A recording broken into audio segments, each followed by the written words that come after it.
Gina Shimoda is an occupational therapist, and she's dropping by to help us better understand stress and how it can affect us. Gina, can you tell us a little bit about what it is that an occupational therapist does? Sure. An occupational therapist helps people to solve the problems that may be interfering with their ability to do the meaningful things in their lives. Thanks, Gina. That's great. Now, I know that stress puts a lot of strain on our health and well-being.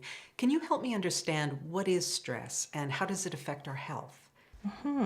Stress is a physical or emotional factor that causes a bodily or mental tension. It's basically our body's reaction to something that we perceive as dangerous or distressing.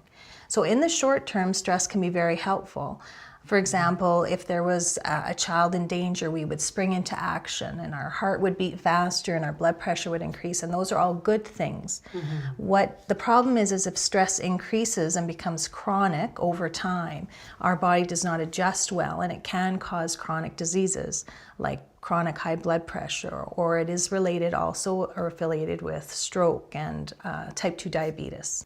How can we identify when our stress level is becoming dangerous for our health and both mental and physical health? I think one of the very first things a person needs to do is to know their own stress reactions. And we can have different types of stress reactions. We can have physical stress reactions and we can have emotional stress reactions. So one person, their response might be to have a rapid heartbeat or rapid breathing. Another person, they might get stomach aches or they may get headaches. So the first step is just to really identify what is your personal stress response, so you know when you're starting to get into danger and need to do something about it. Yes, sometimes I feel my own stress symptoms rising, and I wonder if you can suggest any coping strategies for me when I do feel that I need to de-stress and unwind. What a lot of people do is what we call informal stress management. And that would be things like taking a hot bath, they're going for a long walk. And those are all excellent, excellent things to do. In fact, the more you have on your list of informal things you can do, the better off it is. So make a nice list. You know, what can you do? Can you curl up with a book beside a fire, or, you know, phone a friend? People also find going for a massage, taking yoga, Tai Chi, all those things are helpful to reduce our stress response.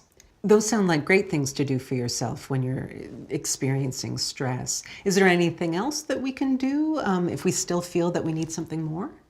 For sure. There's what we call formal stress management techniques, and those would be things like visualization or progressive muscle relaxation, something where you could either take a workshop or read a book on the topic, but it's more of a formal time where you would take some moments to yourself and practice a relaxation technique that you would bring down your stress response. Thank you so much, Gina.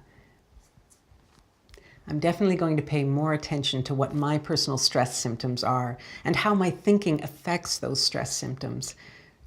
I think that that'll help a lot, and I hope that this has given you some good ideas too.